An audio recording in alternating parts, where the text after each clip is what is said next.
সবাই পড়েন আমার সাথে, আউযু বিল্লাহি মিনাশ শাইতানির রাজীম, বিসমিল্লাহির রাহমানির রহিম। বিতাড়িত মরদুদ শয়তানের ওয়াসওয়াসা থেকে আল্লাহর কাছে পানাহ চাই। পরম করুণাময় আল্লাহর নামে শুরু করছি।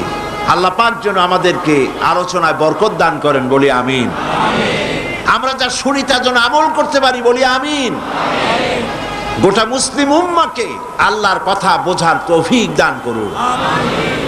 আল্লাহ পাক বলছেন, ইয়া আইয়ুহাল্লাযীনা আমানু দুখুলু ফিস-সিলমি কাফা ওয়ালা তাত্তাবিউ খুতুওয়াতিশ শাইতান ইন্নাহু লাকুম আদুউম মুবিন। فإن زللتم من بعد ما جاءتكم البينات فاعلموا أن الله عزيز حكيم। সূরা আল বাকারা 208 নম্বর আয়াত। আল্লাহ পাক বলছেন, হে ঈমানদারেরা, তোমরা যারা ঈমান এনেছো শোনো। ঈমানদারদেরকে আল্লাহ ডাকছেন। আল্লাহ পাক তার খেতাব কোন সময় হয় ইয়া আইয়ুহান নাস, হে মানব মণ্ডলী, ইয়া আইয়ুহাল কাফিরুন, হে কাফেরেরা। আল্লাহ পাক এইভাবে বিভিন্ন সময় বিভিন্ন খেতাব করেন, কোরআন শরীফে করেছেন। এই আয়াতের মুখাতিব, এই আয়াতে আল্লাহ পাক সম্বোধন করছেন কাদেরকে বলুন? মুমিনদেরকে। তোমরা যারা ঈমান এনেছো, তোমরা যারা পড়েছো লা ইলাহা ইল্লাল্লাহু মুহাম্মাদুর রাসূলুল্লাহ, তোমরা যারা এই কালেমা পড়েছো, ঈমানের দাবি করেছো, শোনো। উদখুলু ফিস-সিলমি কাফা, সিলমের ভিতরে পরিপূর্ণভাবে পূর্ণাঙ্গ রূপে সিলমের মধ্যে দাখিল হয়ে যাও, ইসলামের মধ্যে পরিপূর্ণরূপে প্রবেশ করো। ওয়ালা তাত্তাবিউ খুতুওয়াতিশ শাইতান ইন্নাহু লাকুম আদুউম মুবিন। আর শয়তানের পদাঙ্ক অনুসরণ করো না, নিশ্চয়ই মনে রেখে দিও শয়তান তোমাদের প্রকাশ্য দুশমন। আসুন আজকে এতটুকু আলোচনা করি, তারপরে সামনের দিকে চলবো ইনশাআল্লাহ, বলি ইনশাআল্লাহ। আল্লাহ পাক বলছেন সিলমের মধ্যে দাখিল হও। সিলমুন ইসলামের মূল উৎপত্তি শব্দ, মাদ্দা, অরিজিন, সেটা হলো সিলমুন। সিলমুন শব্দের অর্থ হচ্ছে আপোষ রফা করা। আপোষ রফা করো, সিলমের মধ্যে দাখিল হও, অর্থাৎ সারেন্ডার হও, আত্মসমর্পণ করো। মুমিনদেরকে বলা হচ্ছে আত্মসমর্পণ কার কাছে? ইসলামকে বলা হয় শান্তির ধর্ম, বলা হয় কিনা? প্রায় লোকেরা বলে ইসলাম হলো শান্তির ধর্ম, কিন্তু শান্তির ধর্ম এটা একটি আপেক্ষিক কথা। ইসলাম শান্তির ধর্ম ঠিক, কিন্তু শর্ত সাপেক্ষ। সিলমের মধ্যে যারা আত্মসমর্পণকারী, ইসলাম তাদের জন্য শান্তির ধর্ম। কথা বুঝতে পেরেছেন? এই জন্য সিলমের মধ্যে দাখিল হও, আত্মসমর্পণ করো। এই আত্মসমর্পণের কথা দেখুন আল্লাহ পাক শিখাচ্ছেন। দেখো আত্মসমর্পণ কাকে বলে, কোরআনের এক আয়াতের ব্যাখ্যা আর এক আয়াত। এই জন্য কোরআন শরীফের উত্তম তাফসীর হচ্ছে কোরআন দিয়ে কোরআনের তাফসীর করা। আমরা সেই চেষ্টাই করি, কোরআন দিয়ে কোরআনের তাফসীর। আল্লাহ রাব্বুল আলামিন বলছেন, আফা গায়রা দীনিল্লাহি ইয়াবগুন ওয়া লাহু আসলামা মান ফিস সামাওয়াতি ওয়াল আরদি তাওআন ওয়া কারহা। আফা গায়রা দীনিল্লাহি ইয়াবগুন, তোমরা কি আল্লাহর দেওয়া জীবন ব্যবস্থাকে ছেড়ে দিয়ে অন্য কোনো মতবাদ, অন্য কোনো আদর্শ তালাশ করো? ওয়ালাহু আসলামা, এ দেখুন এখানে সিললাম, সিলমুন শব্দ এখানেও আছে। ওয়ালাহু আসলামা, মান ফিস সামাওয়াতি ওয়াল আরদ, অথচ আকাশে যা আছে জমিনে যা আছে আসলামা, সবাই আত্মসমর্পণ করেছে কার কাছে বলুন তো? ইচ্ছায় হোক অনিচ্ছায় হোক আত্মসমর্পণ করেছে কার কাছে? আল্লাহ পাকের কাছে। সূর্যের দিকে তাকায় দেখেন, চন্দ্রের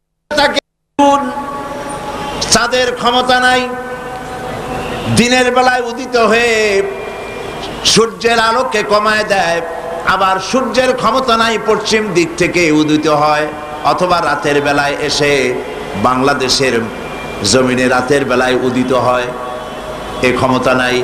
চন্দ্র একে অপরকে অতিক্রম করতে পারে না, কেউ কাউকে বাধাও দিতে পারে না। কোরআন শরীফ আল্লাহ পাক সূরা ইয়াসিনের ভিতরে পরিষ্কার করে বলেছেন, শামসু ইয়ামবাগি লাহা তুদরিকাল কামারা ওয়ালাল লাইলু সাবিকুন নাহার ওয়া কুল্লুন ফি ফালাকিন ইয়াসবাহুন। প্রবল জ্ঞানী হইবে যাহারা, আপন মনেতে বুঝিবে তাহারা, রাত্রি পারে না আগে যাইবার, দিনের স্থান করি অধিকার। চন্দ্র বাঁধে না সূর্যের গায়েতে, সূর্য পারে না চন্দ্রকে ধরিতে, যার যে স্থান বহল রাখিয়া ভ্রমণ করিছে খোদাকে ডরিয়া। প্রত্যেকে আল্লাহকে ভয় করে চলছে, কেউ দাঁড়ায় নাই, চন্দ্র দাঁড়ানো নাই, সূর্য দাঁড়ানো নাই। ওয়া কুল্লুন ফি ফালাকিন ইয়াসবাহুন, সব আপন আপন কক্ষপথে ঘুরছে, মারামারি নাই, সংঘর্ষ নাই। চাঁদের সাথে সূর্য ধাক্কা লাগে না, গ্রহে নক্ষত্রে নক্ষত্রে ধাক্কা লাগে না, সব যার যার কক্ষপথে চলছে। কার হুকুম মানে? আল্লাহ পাক বলছেন ওয়ালাহু আসলামা, সব আনুগত্যের মস্তক আমার সামনে নত করে দিয়েছে। সুবহানাল্লাহ বলবেন না? মহাশূন্যের দিকে তাকিয়ে দেখুন একই অবস্থা। জঙ্গলের ভিতরে তাকিয়ে দেখেন, সেখানেও জঙ্গলি প্রাণীরা আল্লাহর আইনে চলতেছে, সেখানেও আল্লাহর আইন ভঙ্গ করা হচ্ছে না। সমুদ্রের ভিতরে, দরিয়ার ভিতরে যত জলচর প্রাণী আছে সবগুলি যার যার আপন আপন পথে পথে চলছে, মারামারি নাই, সংঘর্ষ নাই। ওয়ালাহু আসলামা, যা কিছু আছে আকাশে, যা কিছু আছে জমিনে, সব আল্লাহর সামনে মাথা নত করে দিয়েছে। সুবহানাল্লাহ, সব আল্লাহর আইন মেনে চলছে। ওয়ালাহু আসলামা মান ফিস সামাওয়াতি ওয়াল আরদ। সারেন্ডার করো, সারেন্ডার করো, আত্মসমর্পিত হও। মুমিনদের কাছে আল্লাহ পাকের এটাই হচ্ছে হুকুম, অর্ডার। এই সারেন্ডারের নমুনা, আত্মসমর্পণের নমুনা আল্লাহ পাক এই জাতির পিতাকে দিয়ে আল্লাহ পাক দুনিয়ার মানুষকে শিখাইছেন আত্মসমর্পণ কারে বলে। এই জাতির পিতাকে দিয়ে আল্লাহ পাক বুঝাইছেন। কে জাতির পিতা? কে জাতির পিতা? এ ব্যাপারে কোনো আপোষ নাই, বিতর্কও নাই, ঠিক কিনা বলেন? মুসলমানদের জাতির পিতা নিয়ে কোনো বিতর্ক নাই, কোন আপোষ নাই। হযরত ইব্রাহিম আলাইহিস সালামকে আল্লাহ পাক বলেছেন আসলিম, সারেন্ডার করো, আত্মসমর্পণ করো। হযরত ইব্রাহিম আলাইহিস সালাম কোনো প্রশ্ন করেন নাই কোন ব্যাপারে আত্মসমর্পণ করব, কি ব্যাপারে করব, কোনো প্রশ্ন করেন নাই। হযরত ইব্রাহিম তার রবের পক্ষ থেকে যখন বলা হয়েছে আত্মসমর্পণ করো, সারেন্ডার করো, তিনি সঙ্গে সঙ্গে জবাব দিয়েছেন আসলামতু লিরাব্বিল আলামিন। বিনা বাক্য ব্যয়, কোনো প্রশ্ন ছাড়াই সারেন্ডার হয়ে গেলাম, মাথা নত করে দিলাম। সুবহানাল্লাহ, মাথা নত করে দিলাম। কারে বলে আত্মসমর্পণ? আত্মসমর্পণের নমুনা, মুসলমান হওয়ার নমুনা। মুসলমান মানেই তো হচ্ছে আত্মসমর্পণ করা। আল্লাহ যা বলেন সেইটা, আল্লাহ যা নিষেধ করেছেন সেটার থেকে ফিরতে হবে, আল্লাহ যা অর্ডার করেছেন সেটা মানতে হবে। আমরা কি তা করি? আমরা কি তা করি? সেই জন্য আল্লাহ পাক বলছেন মুমিনেরা ঈমানের দাবি তো করছো, কিন্তু ইসলামের পুরোপুরি দাখিল হও নাই। ইসলামের মধ্যে পরিপূর্ণভাবে দাখিল হতে হবে। বললেই হবে না আমি আল্লাহর উপর ঈমান এনেছি। কোরআনে কারীমের প্রথম রুকুতে আল্লাহ পাক বলেছেন ومن الناس من يقول آمنا بالله وباليوم الآخر وما هم بمؤمنين। লোকেদের মধ্যে এমন অনেক লোক আছে যারা বলে আল্লাহর প্রতি ঈমান এনেছি, পরকালের উপরে বিশ্বাস করেছি। আল্লাহ পাক বলছেন ওমা হুম বিমুমিনিন, এরা মুমিন না। কেন বললেন এই কথা? এই জন্য বলেছেন এদের মুখের কথার সাথে কাজের কোনো মিল নাই। এই জন্য আসলামা উদখুলু ফিস সিলমি কাফা, পরিপূর্ণভাবে দাখিল হও, আল্লাহর হুকুমের সামনে মাথা নত করো। এই মাথা নত করার দৃষ্টান্ত আল্লাহ পাক দেখালেন। হযরত ইব্রাহিম আলাইহিস সালামকে আল্লাহ পাক অর্ডার করলেন ছেলেকে জবাহ করার জন্য। কোরআন শরীফের মধ্যে আল্লাহ পাক পরিষ্কার করে বলেছেন, কোনো উপন্যাসের কথা নয়, কোনো গল্প নয়, ইতিহাসের কথা নয়, আল্লাহ পাকের নিজের কথা। আর কদিন পরেই কোরবানির ঈদ আসতেছে। আল্লাহ পাক হযরত ইব্রাহিম আলাইহিস সালামকে হুকুম করলেন ছেলে কোরবানি করার জন্য। আর হযরত ইব্রাহিম হযরত ইসমাঈলকে তারকে শোনালেন, ইয়া বুনাইয়া ইন্নী আরা ফিল মানামি আন্নী আযবাহুক ফানজুর মাযা তারা। হে কলিজার টুকরা সন্তান, আমি স্বপ্ন দেখেছি যে আমি তোমাকে জবাহ করছি। ফানজুর মাযা তারা, এখন তোমার মত রায় কি, অভিমত কি, শোনাও আমাকে। তিনি কি বলছিলেন? হযরত ইসমাঈল বলছিলেন যে আপনি এতদিন পর্যন্ত আমার মায়ের খবর রাখেন নাই, আমার খবর রাখেন নাই, আমাদের ফালায় গেছেন মরুভূমির মধ্যে, পানি খাবার কিচ্ছু দেন নাই, আজকে জবাহ করতে আসছেন কোন অধিকারে? একথা বলেছেন? বলেছেন? বরং তিনি হযরত ইসমাঈল হযরত ইব্রাহিম যেটা করলেন সেটাও তিনি আল্লাহর সামনে মাথা নত করলেন, ঠিক কিনা? হযরত ইসমাঈল যেটা করলেন সেটাও তিনি আল্লাহর সামনে মাথা নত করেছেন। হযরত ইসমাঈল বললেন, ইয়া আবাতি ফাআল মা তুমারু সাতাজিদুনি ইনশাআল্লাহু মিনাস সাবিরিন। ইয়া আবাতি ফাআল, হে পিতা আপনি তাই করুন, মা তুমার, যে বিষয় আপনাকে আদেশ করা হয়েছে। লক্ষ্য করুন, ইব্রাহিম আলাইহিস সালাম বলেছেন আমি স্বপ্নে দেখছি, আমি স্বপ্ন দেখেছি আমি তোমাকে যেন জবাহ করছি। আর হযরত ইসমাঈল বললেন আপনি যে আদিষ্ট হয়েছেন তাই করেন। তার মানে ইসমাঈল বুঝতে পেরেছেন পয়গম্বরের স্বপ্ন স্বপ্ন নয়, এটা আল্লাহর ওহী, হুকুম। জবাহ করেন, আমাকে আপনি ধৈর্যধারীদের মধ্যে পাবেন। এখন দেখেন এই যে উদখুলু ফিস সিলমি কাফা, এই সিলমুন শব্দ ওখানে এসেছে। আল্লাহ পাক বলছেন ফালাম্মা আসলামা ওয়া তাল্লাহু লিল জাবিন। ফালাম্মা আসলামা, যখন দুজনই রাজি হয়ে গেছে, আত্মসমর্পণ করেছে। কোন দুজন? হযরত ইব্রাহিম আর হযরত ইসমাঈল দুজনই আত্মসমর্পণ করে দিয়েছেন আল্লাহর সামনে এবং ঘাড় কাত করেছেন।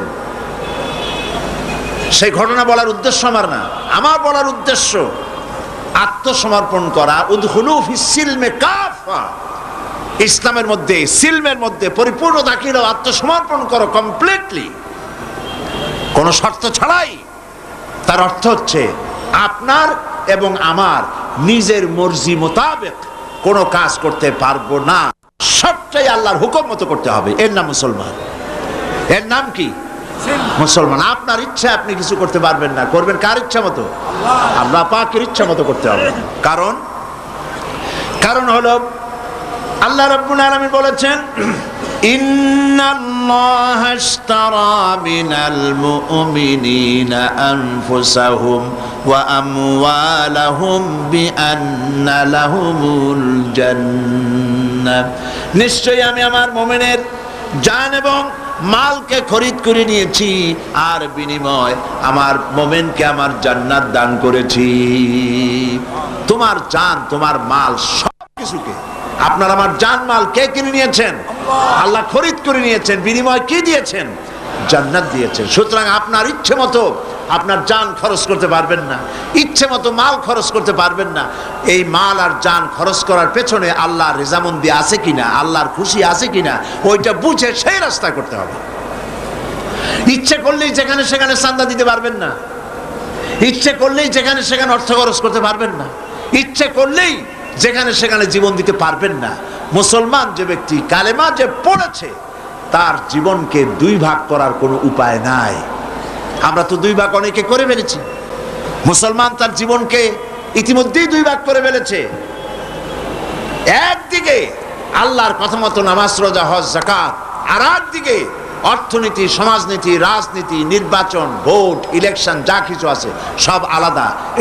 এটার সাথে আল্লাহর কোনো সম্পর্ক নাই, যাকে বলা হয় ধর্মনিরপেক্ষ মতবাদ। মানে শয়তান, তার তো কিছু কাজ করা লাগবে। শয়তান তো প্রথম দিনই আসছে পৃথিবীতেই ওয়াদা করে আদম আলাইহিস সালামের সাথে সে উল্টা করবে। আল্লাহ পাক দিয়েছেন খেলাফত, আর এই খেলাফতের উল্টা করার জন্য শয়তান এসেছে। আল্লাহ দিয়েছেন যাকাত, শয়তান তৈরি করেছে সুদ। কথা বুঝতে পেরেছেন? আল্লাহ দিয়েছেন কি? যাকাত। অর্থনৈতিক প্রবৃদ্ধির জন্য, অর্থনৈতিক উন্নতির জন্য, মানুষকে খেয়ে পরে বাঁচার জন্য, সুখের জন্য, সমৃদ্ধির জন্য, অর্থনৈতিক ইকোনমিক ইকুয়ালিটির জন্য আল্লাহ পাক দিয়েছেন যাকাত। শয়তান এর মোকাবেলায় তৈরি করেছে সুদ। আল্লাহ দিয়েছেন ইসলাম, আর শয়তান তৈরি করেছে ধর্মনিরপেক্ষ মতবাদ। ধর্মনিরপেক্ষ মতবাদের স্রষ্টা কে? বলেন কে? শয়তান। এই ধর্মনিরপেক্ষ মতবাদ সম্পর্কে আমি আলোচনা করব ইনশাআল্লাহ। তো আল্লাহ পাক দিয়েছেন ইসলাম। ইসলামের মধ্যে দাখিল হও, এবং ইসলামের মধ্যে দাখিল হওয়ার অর্থই হচ্ছে পূর্ণাঙ্গ ইসলামকে মেনে নেওয়া। তাহলেই শান্তি আসবে। শুধু নামাজ, রোজা, হজ, যাকাত করলেই শান্তি আসবে না, পরিপূর্ণ ইসলাম মানতে হবে। কথা বুঝতে পেরেছেন? পরিপূর্ণ ইসলাম মানলে তখনই শান্তি আসবে, এর আগ পর্যন্ত আসবে না। সন্ত্রাস বন্ধ হবে না, দুর্নীতি বন্ধ হবে না, মারামারি কাটাকাটি বন্ধ হবে না, যতক্ষণ পর্যন্ত পূর্ণাঙ্গ ইসলাম মুসলমানেরা গ্রহণ না করে। সেই হাদিসের কথা কয়েকবার বলেছি, আজও মনে এলো। হযরত খাব্বাব বিন আল-আরিত রাদিয়াল্লাহু তাআলা আনহু তিনি বলছেন, আমরা নবী করিম সাল্লাল্লাহু আলাইহি ওয়াসাল্লামের কাছে গেলাম। ওয়ান খাব্বাব বিন আল-আরিত রাদিয়াল্লাহু তাআলা আনহু আন্নাহু قال শাকাউনা ইলা রাসূলিল্লাহ সাল্লাল্লাহু আলাইহি ওয়াসাল্লাম ওয়া মুতাওয়াসসাদুন বুরদাতুন লাহু ফি জিল্লিল কাবা।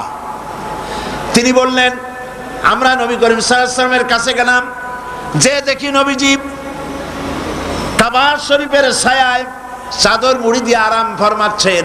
আমরা কাছে গিয়ে বললাম, আলা তাস্তানসিরু লানা আলা তাদউ লানা ইয়া রাসূলুল্লাহ, হে রাসূল, আপনি কি আমাদের জন্য আল্লাহর কাছে সাহায্য প্রার্থনা করবেন না? আপনি কি আমাদের জন্য আল্লাহর কাছে দোয়া করবেন না? আমরা তো মার খেতে খেতে হয়ে গেলাম। আমাদের খাব্বাবকে তারা মারছে, খুবাইবকে মারছে, আম্মারকে, সোয়েবকে, বেলালকে মেরে শেষ করে ফেলছে। খাবার নাই, পরার নাই, কত কষ্ট আমাদের। নবীজি উঠে বসলেন, বুখারীর হাদিস।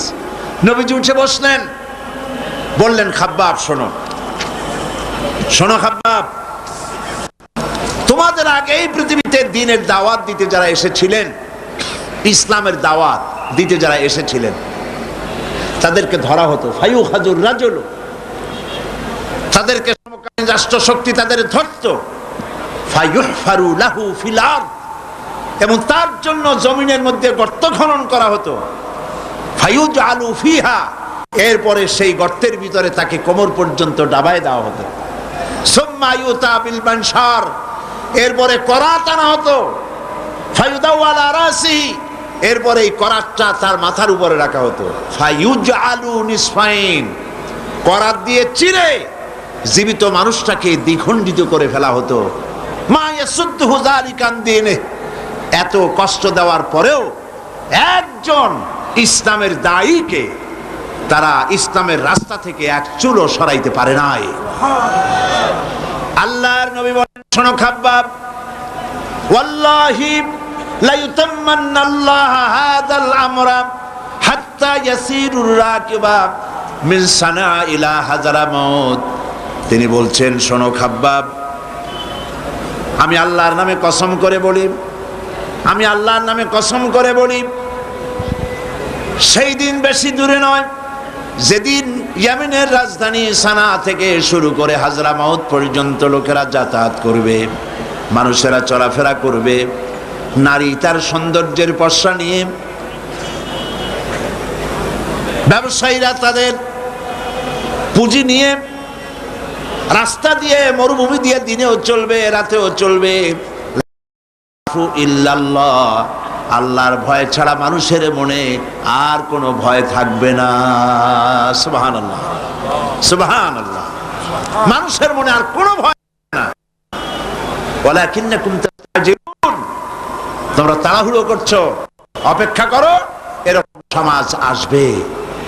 সেই সমাজ কায়েম করেছিল, ওই মুসলমান তৈরি করেছিল, যেই মুসলমান ইসলামকে পরিপূর্ণরূপে জীবনের সকল ক্ষেত্রে মানত, ব্যক্তিতে, পরিবারে, সমাজে, রাষ্ট্রে, জীবনের সব জায়গায় ইসলামকে তারা মানত বলেই এই শান্তি তাদের ভিতরে এসেছিল।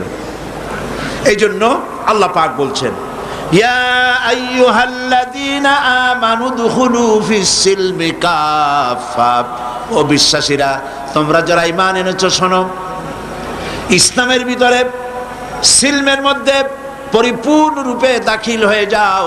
একটু আটটু নয়, পরিপূর্ণরূপে দাখিল হয়ে যাও। সেটা কিভাবে?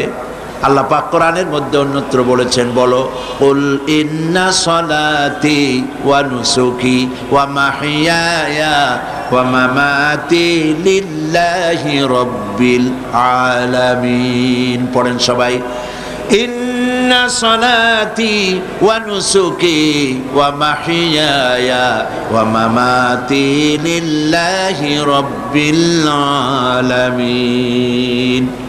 বলো, ইন্না সলাতি, নিশ্চয় আমার নামাজ, আমার কোরবানি, আমার হায়াত, আমার মত সব আল্লাহর জন্য। কার জন্যে?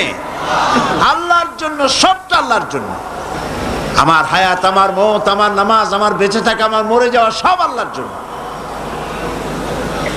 জীবনের কোনো একটি অংশ আপনি আলাদা করতে পারবেন না আল্লাহর হুকুম থেকে। আপনি যখনই পড়েছেন লা ইলাহা ইল্লাল্লাহ, তখন ইমানের এই দড়ি দিয়ে হাত পা সব বান্ধা হয়ে গেছে। সুবহানাল্লাহ বলেন। প্রশ্ন করতে পারেন, কেউ প্রশ্ন তুলতে পারে যে লা ইলাহা ইল্লাল্লাহর অর্থ হলো আল্লাহ ছাড়া কোনো ইলাহ নাই, মুহাম্মদ সাল্লাল্লাহু আলাইহি ওয়াসাল্লাম আল্লাহর প্রেরিত রাসূল। এইটুকুন কথা বললে পরে আমার নামাজ, রোজা, হজ, যাকাত, আমার ব্যবসা বাণিজ্য, চলাফেরা, ওঠা বসা, অর্থনীতি, রাজনীতি, গোষ্ঠীযুদ্ধা, এইটার সাথে বাঁধা গেল কেমনে? প্রশ্ন উঠতে পারে। এটা আমি এইভাবে বুঝাই, দৃষ্টান্তটা এভাবে দেই। যখন লোকেরা বিবাহ করে, বিবাহ করার সময়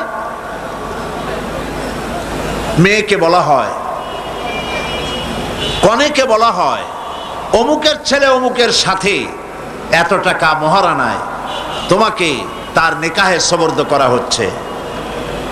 মহিলা তখন মৌন সম্মতি অথবা মুখ খুলে বলে আলহামদুলিল্লাহ, কবুল করলাম, একটা কিছু বলে বা চুপ করে থাকে। আর পুরুষকে যখন বলা হয় অমুকের মেয়ে অমুককে এত টাকা মহারানায় তোমার বিবাহে, তোমার নিকাহে সবর্দ করা হচ্ছে, সে তখন আলহামদুলিল্লাহ বলে, কবুল বলে, গ্রহণ করলাম বলে। কথা তো বলল কবুল।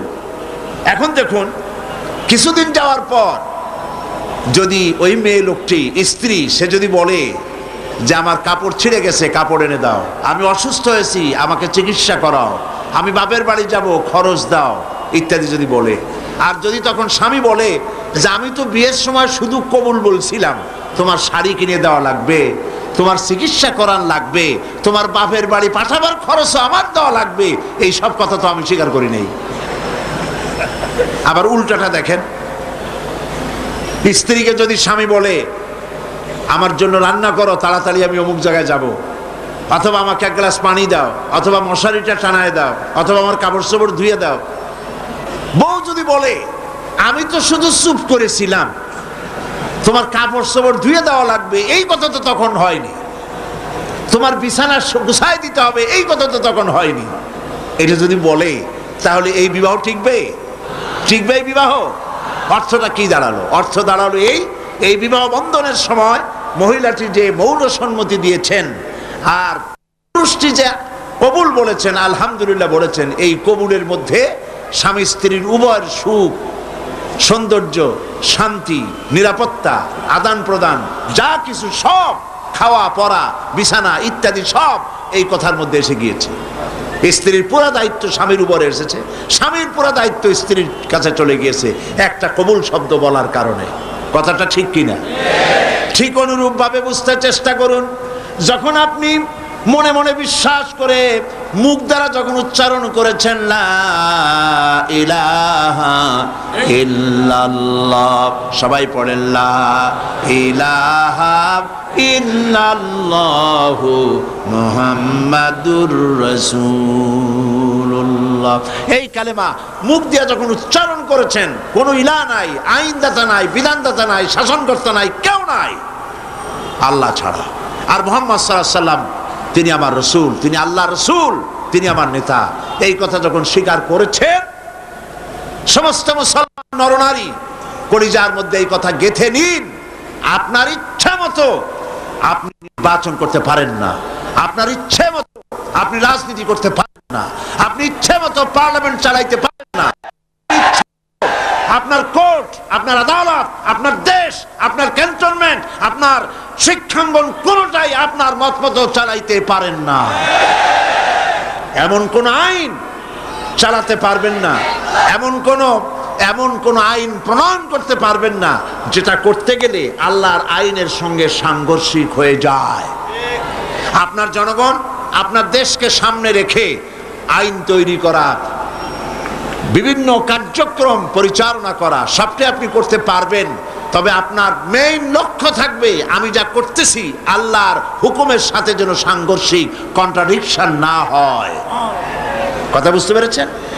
এমন আইন করতেই পারবেন না, এমন বিল পাশ করতেই পারবেন না যে আইন, যে বিল পাশ করলে কোরআনের সাথে বিরোধিতা হয়। বুঝে আসছে কথা? কাজী যখন আমি মুসলমান, আল্লাহর কথা হচ্ছে নামাজ, দাড়ি, টুপি আর লম্বা জামা, এটাই মুসলমান হওয়ার জন্য শর্ত নয়। দাড়ি, টুপি, জামা ইত্যাদি গুলি তো লাগবেই। আবার কেউ ভুল বুঝবেন না, আমরা তো বলি একরকম, লোকেরা বোঝে আবার আর এক রকম, নানান রকমের বুঝ। হয়তো বলি বসবে, সাইদি সাহেব গত রাত্রে ওয়াজ করেছেন, কালকে হয়তো পত্রিকায় দেখা যাবে, কোন পত্রিকা শরীফে লাগবে যে উনি বলেছেন দাড়ি, টুপি এগুলা কোনো বেহুদার জিনিস, লাগবেই না। কথা তো এটা না, কথা হচ্ছে দাড়ি টুপি লাগবে, যেমন পুলিশের ইউনিফর্ম লাগবে। কথা বুঝছেন? এখন পুলিশের ইউনিফর্ম, বিডিআর এর ইউনিফর্ম, আর্মির ইউনিফর্ম, দেখছেন না ইউনিফর্ম, জামা, তার উপর এখানে র্যাঙ্ক লাগানো, ফিতা লাগানো, বাঁশি লাগানো, বারান্দাওয়ালা টুপি, প্যান্ট শার্ট ইত্যাদি, যার যেরকম র্যাঙ্ক সেই র্যাঙ্ক অনুযায়ী এগুলি পড়তে হয়। এখন কোন আর্মি, কোন বিডিআর, কোন পুলিশ মনে করলো যে আমি ইউনিফর্ম যখন পরেছি তখন আর অসুবিধা কি, সে শুয়ে শুয়ে সিগারেট টানতেছে অথবা গল্প করতেছে। সীমান্তে দামামা বেজে উঠেছে, সরকারের পক্ষ থেকে অর্ডার করা হয়েছে সীমান্তে চলে যাও সবাই, সমস্ত সেনাবাহিনী, বিডিআর, এয়ারফোর্স, নেভাল ফোর্স সব যুদ্ধের জন্য প্রস্তুতি নাও। এরা মনে করতেছে যে যখন ইউনিফর্ম পরছি আমার চাকরি যায় কই, ঠ্যাঙ্গের উপরে ঠ্যাং ফেলাইয়া সিগারেটে টান দিয়া উপরে ফু দিয়া তাকায়, তাকে ফু গেল কদ্দু, চাকরি থাকবে? চাকরি থাকবে না। আবার ইউনিফর্ম ছাড়া যদি যুদ্ধে লাফায় পড়ে, মার খাওয়া ছাড়া পথ আছে?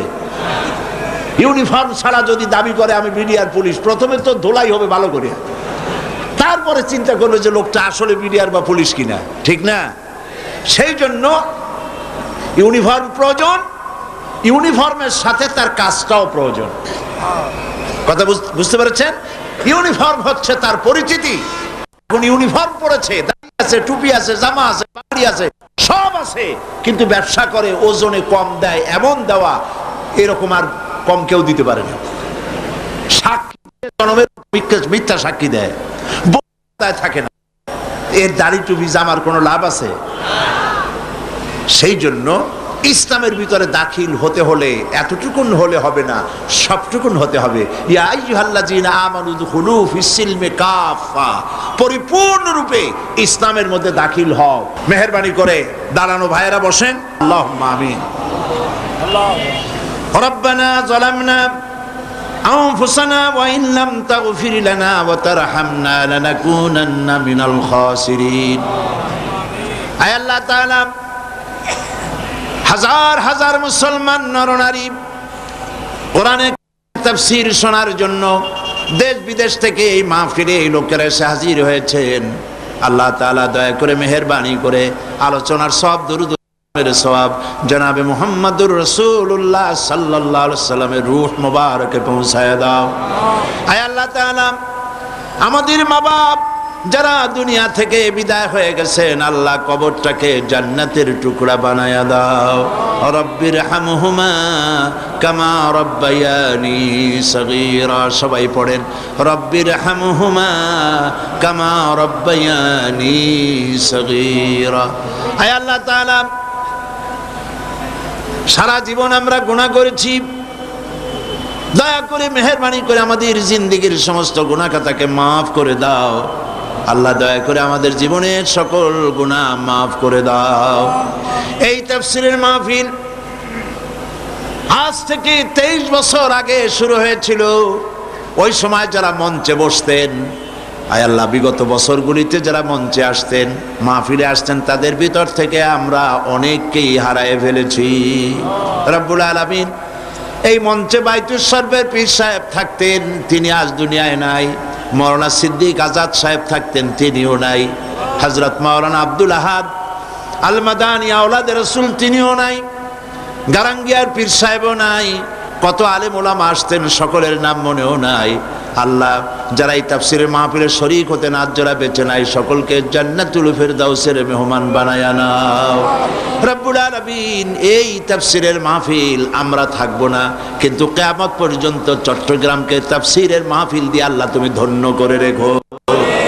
আল্লাহ তাআলা, লক্ষ লক্ষ টাকা এই মাহফিলে খরচ হয়। রব্বুল আলামিন, কোথা থেকে টাকা আসবে আমরা জানি না। মাওলানা শামসুদ্দিন সাহেব, আল্লাহ তুমি তার দৃষ্টি শক্তি নিয়ে গেছো। আল্লাহ, চৌকালা মানুষরা যা পারে না, চোখ নিয়েও তাকে দিয়ে সেই নিতেছো। আল্লাহ তাআলা, তিনি যেন পেরেশান বোধ না করেন। তোমার বান্দাদের দিল গলায় দাও, বান্দীদের দিল গলায় দাও।